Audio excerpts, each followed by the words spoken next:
Hi, everyone. We are in for a very special treat. I've been so excited about this. I have been a fan of his since 2001 when Scrubs first aired.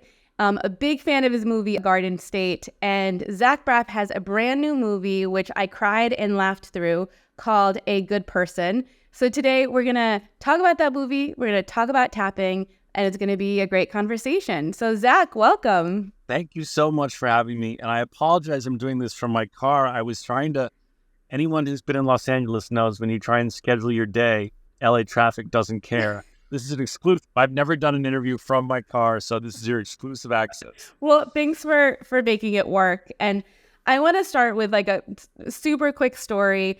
I mentioned to you before, sophomore year of high school, I walk into the cafeteria. There are these tables that are round. You can only fit 8 chairs.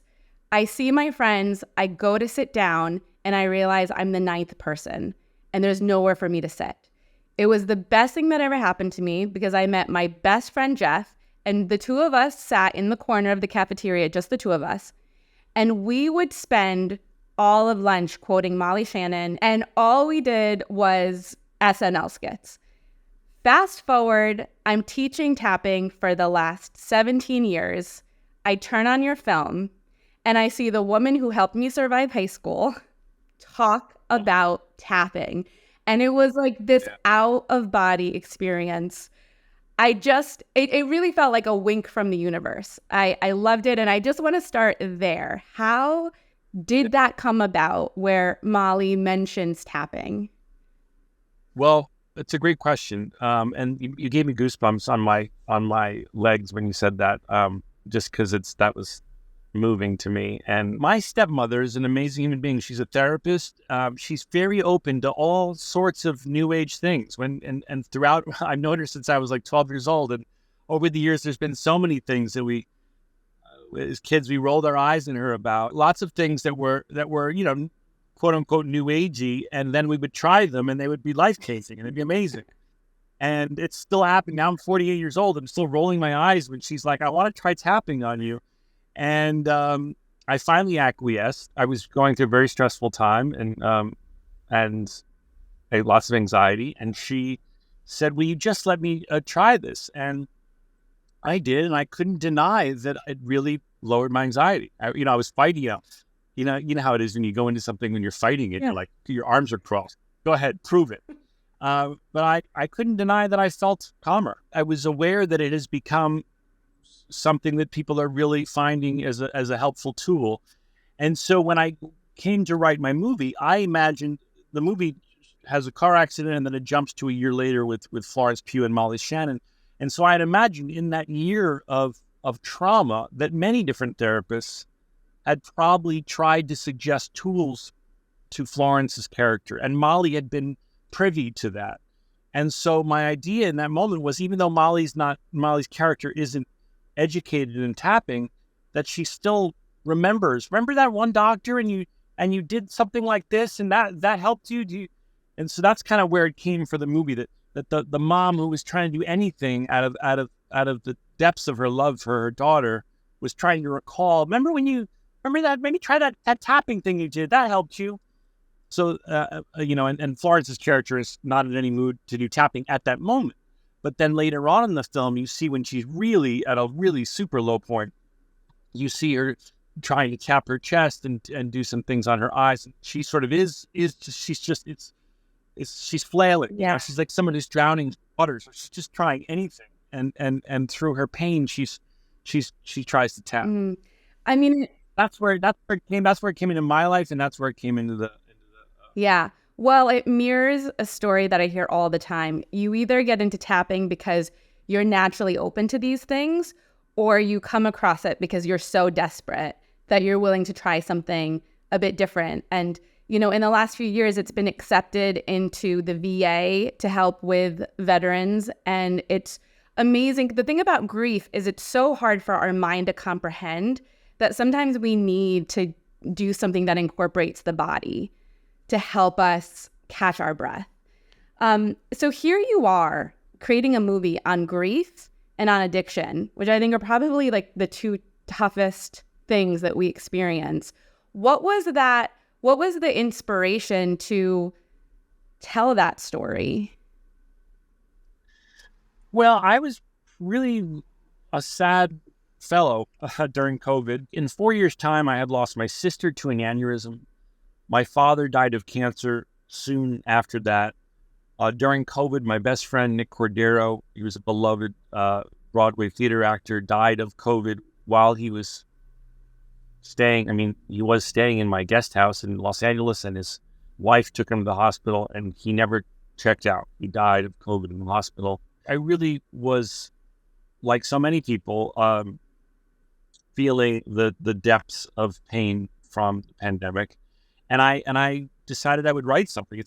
I procrastinate a lot with my writing. I'll do anything to not write. But at this point with COVID and nothing to do, I had no more excuses. So I sat down and I began to write. And I didn't want to write about anything in my real life, but I wanted to write about those feelings, and I wanted to write about how we stand up again after grief. Yeah. I was dating Florence Pugh, the brilliant actress, and we were doing the lockdown together. So that's where I sat down at the blinking cursor and went, and that's what came out of me. I mean, that this story is what came out of me. I'm also just very interested in love and compassion and friendship and people that save each other. Are those people in our lives? Sometimes they're the last person in the world you'd think. In this case, it's Morgan Freeman who befriends Florence and helps save her from himself, and she him. I'm always lit up by those stories of beautiful friendship that is born, out of the cosmos that never would have happened had XYZ not occurred. So that's those are the ingredients that went into me writing. Yeah. After I watched it, I texted my brothers, I texted a group of friends, I was telling everybody to watch it. And 2 friends said something to me, and I had the same thought before watching it. They said, it's been on my mind. I've really wanted to watch this film. I haven't yet because I didn't know if I was ready to cry. And so I said to them, you will cry, but you'll also laugh, and you'll also leave feeling like life is hard but beautiful. And yeah, that's what a review. I wish you wrote the New York Times review. That's amazing. But I say that because for those who have maybe had it saved on their, they can watch on an Amazon Prime. If you've had it saved and you've been like, I'm not in the mood, just press play, because you do have this talent of just bringing the humor into those darker moments as well.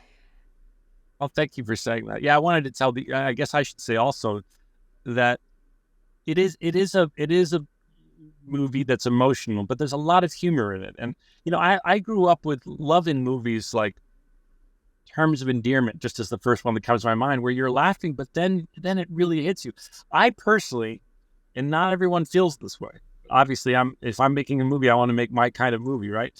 I love them. If I go to a drama and I don't clutch my chest, I feel like you didn't really get me. I want to be moved. I want to feel those feelings that we feel where we're seeing something that makes us think of our own lives and obviously taps into our own emotion. That's what I'm really drawn to as a consumer of film, TV, theater, someone who loves it all. I love to be like, ow. But then I don't want to stay in ow, obviously. That's sustainable. So then what you do is you give the audience a release. It's like releasing steam from a valve. You give them a laugh. You give them a moment that's beautiful. You give them a romantic moment, something that allows them not to sustain that sadness. But to me, that's just my favorite kind of art. And so anyone that's thought about it but is worried that it's too sad, I promise you, there's a lot of hope in the movie. It's very it's hopeful. Yes. Yeah, absolutely. Well, I encourage everyone to watch this film. Genuinely loved it. I'm such a fan. I love that you created this magical moment in my life with Molly Shannon. So thank you. Now that you've had some time to have it settle, how do you feel about it? Has it shifted at all, your experience of the movie yourself as you see people's reactions?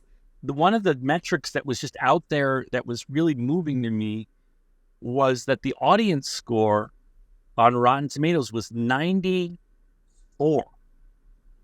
I think it still is, which is pretty insane. And So for me, that almost felt like, is that a mistake? Because, I that's very, very high for a film. In fact, over the holidays, I was obsessively looking at it because that's when it came out on Prime and really got some traction. And then I noticed that the only movie higher was with an higher audience score was the Taylor Swift concert Wow. document.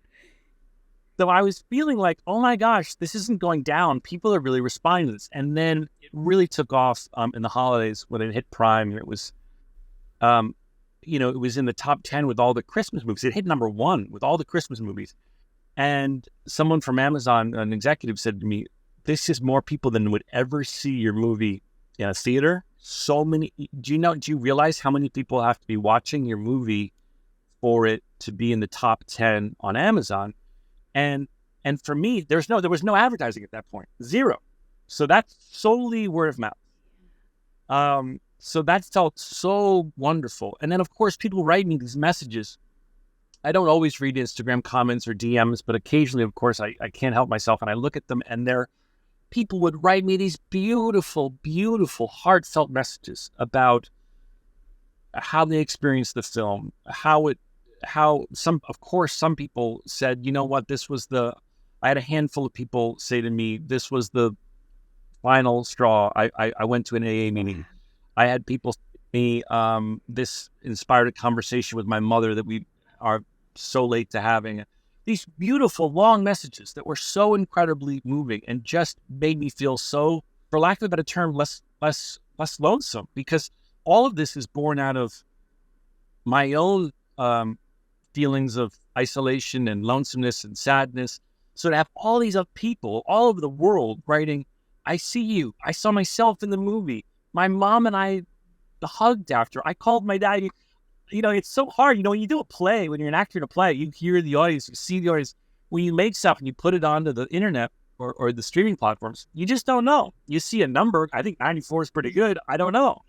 But so to get that feedback has been marvelous. And people like you who are in this community of self-help and open to wanting to address issues of anxiety and depression, having this response is particularly poignant and moving to me. So that's my long rambling way of saying it's been really wonderful. And I'm so glad that I thank you for sharing this with your community. Of course. And I want you to know, I was feeling stressed about something and I started tapping, and I thought I'd tell you that when I Amazing. Especially in an industry where you literally have people whose job is to critique, people get paid to be critics. It takes such courage to make art. And I think there's so many people out there who have a story and who have something to create, whether it's, a movie or a book or simply kind of sharing their feelings. I think there's just such courage about putting yourself out there. And you can see with this movie, there's this personal aspect, something so personal that you put out there. So I just want to thank you for the courage. Thank you. It was very vulnerable. Do you know that classic Brene Brown TED Talk on vulnerability? I watched it. It's amazing. Yes. Amazing. And anyone who's watching this, I imagine a lot of people who are interested in tapping may have seen it. If you haven't watched it, it's what launched Brene Brown's career. Anyway, I was incredibly vulnerable releasing this because it's from the depths of my soul. And of course, I know people are going to critique it. Critics are going to love it. They're going to hate it. That's just part of putting out art. Right before it was released, I was so tense. I was so scared. And I decided to rewatch that TED Talk by Brene Brown. And I have to admit to you, I sat there and I cried. Like you said, you cried for most of my movie. I cried through the whole TED Talk. I was so edgy and vulnerable on the eve of releasing this very personal thing that I literally just sat there and cried as I listened to everything she said. So it is always incredibly vulnerable to bare your soul to the world. But that's the kind of thing when it's my own film I want to do. I have to do because what's the point of doing something that isn't that way if you're going to tell a personal story? Yes. Well, and thank you. I hope that people are watching this are inspired to also watch that talk and to be vulnerable, because that's when we move other people. That's when we make a difference, is when we're willing to get into the arena and be vulnerable and share it. And I'm happy you're getting all this great feedback because, again, beautiful film. I don't know if you've heard this, but I think of it. You just made me think of it. Your life begins at the end of your comfort zone. I love that quote. And so, yeah, that ties into vulnerability. It's like, get out of your comfort zone. You're going to be critiqued. You're going to be on the field and people in the stands are going to make comments, but get out there. And so that's what I aspire to do. I can't do it every day. Some days I go fetal and need to tap. But you know what? It's good to hear that even someone who has your type of success, I think it's wonderful for people to hear. We're not supposed to feel 100% and courageous all the time. It's about how we show up when we're struggling and when we're feeling vulnerable and the tools that we turn to. So, you're just giving us permission to be human. Absolutely. That doesn't go away, by the way. I guarantee you, name the person at the top of any field. They battle these things too. It's inhuman to not go through these cycles that we all go through. And it's all relative. I guarantee you that, let's just pick Christopher Nolan, one of the most successful filmmakers on the planet, has moments where he's doubting himself, has moments of insecurity, has moments where he reads a review. I think he made a joke about it at the Golden Globes where he about the critics and says, we don't always agree, but, thanks for this. No matter who you are in whatever, if you're at the top of your field, these very human feelings don't go away. So like tapping and like, for me, meditation and lately sauna and cold plunge and exercise, these are all tools to have to keep ourselves mentally well. And stopping drinking, not to plug that, I have to say, has really been a huge thing. I wish I had been brought into my life sooner. It's again, not to proselytize, but I have to say it's noticeably lifted a lot of anxiety from my life. Yeah. Well, Zach, this has been so inspiring. Thank you for taking the time in LA traffic in the car. I don't want anyone to think you're not driving. I'm parked. Perfect. All right, thank you. Thank you so much.